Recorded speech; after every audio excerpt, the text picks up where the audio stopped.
Hello मेरे प्यारे साथियों, मैं रतन दुबे आपको इस चैनल पे स्वागत करता हूं और शुरू करते हैं एक नए टॉपिक के साथ पदार्थ। तो रासायनिक संरचना के आधार पर पदार्थ को 3 भागों में बांटा गया है। पहला तत्व, दूसरा यौगिक, तीसरा मिश्रण। आइए जानते हैं तत्व किसे कहते हैं। मेरे प्यारे दोस्तों, तत्व एक समान परमाणुओं के मिलने से बने पदार्थ को तत्व कहा जाता है। एक ही समान के परमाणु से जो मिल के बना होता है वह तत्व कहलाता है। जैसे में सोना, चांदी, ऑक्सीजन इत्यादि।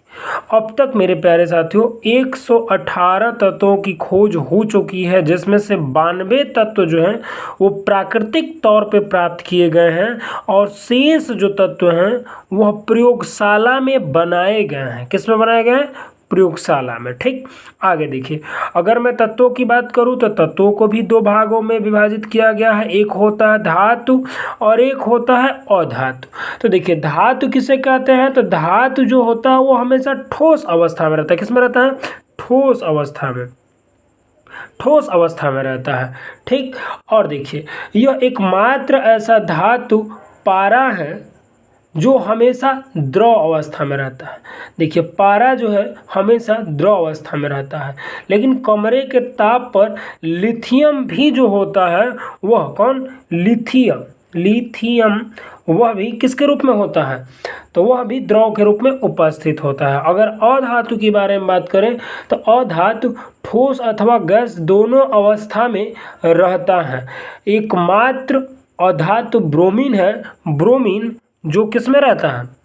जो द्रव अवस्था में ब्रोमीन रहता है। ठीक, देखिए, धातु जो होते हैं उसमें धात्विक चमक पाई जाती है, जबकि अधातु में धात्विक चमक नहीं पाई जाती हैं।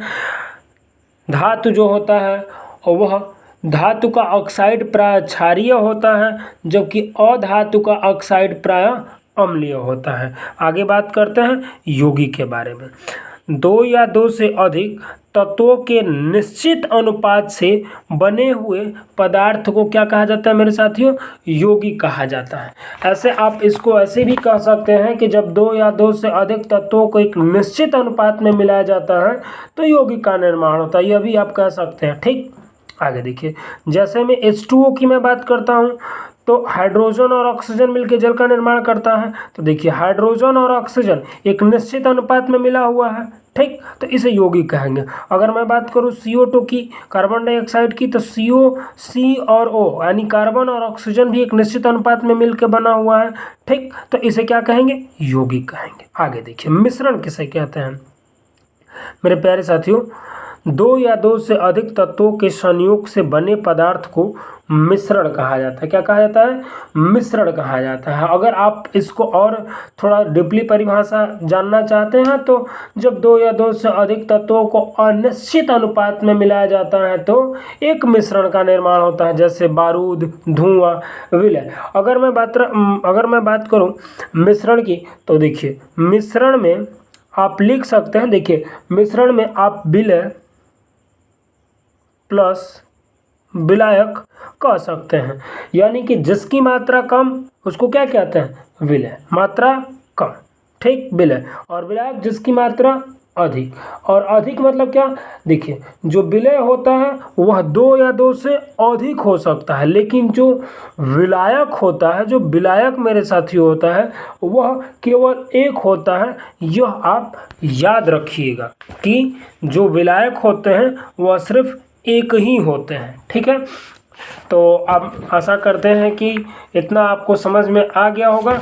और देखिए, अगर मैं थोड़ा सा और डीपली की बात करूं तो मिश्रण जो है इसको अलग अलग विधियों द्वारा शुद्ध मतलब प्राप्त किया जा सकता है। तो देखिए, अलग अलग विधियों में अगर हम बात करें तो मूलतः रूप से 4 विधियां होती हैं। पहला होता है आपका आसवन विधि, आसवन विधि। नंबर 2 होता है आपका प्रभाजी विधि, प्रभाजी आसवन विधि। और नंबर 3 होता है ऊर्ध्वपातन, जिसमें आप नेप्थलीन का नाम सुने होंगे, कपूर का, ऊर्ध्वपातन विधि। ठीक।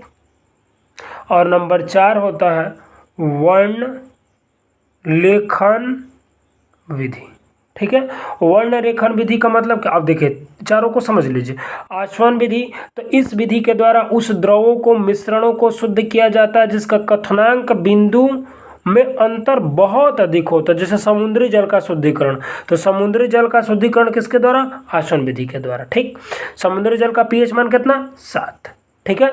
और वर्षा जल को शुद्ध जल भी कहा जाता है, याद रखिएगा। आगे देखिए प्रभावजी आसवन विधि किसे कहते हैं, तो इस विधि के द्वारा जो है, इस विधि के द्वारा द्रव के उसके मिश्रणों के साथ अलग किया जाता है जिसके क्वथनांक बिंदु में बहुत कम अंतर होता है, जैसे हाइड्रोकार्बन है। ठीक। माने पेट्रोलियम पदार्थ का शुद्धिकरण इसी के द्वारा किया जाता है। नंबर 3 जो आता है ऊर्ध्वपातन। देखिए तो इस विधि के द्वारा उस ठोस के मिश्रण को अलग किया जाता है जिसे उष्मा देने पर बिना अवस्था में बदले ही गैस में बदल जाता है। जैसे देखिए अगर मैं बात करूं, कपूर हुआ, नेप्थलीन हुआ, ठोस वाला जो कार्बन डाइऑक्साइड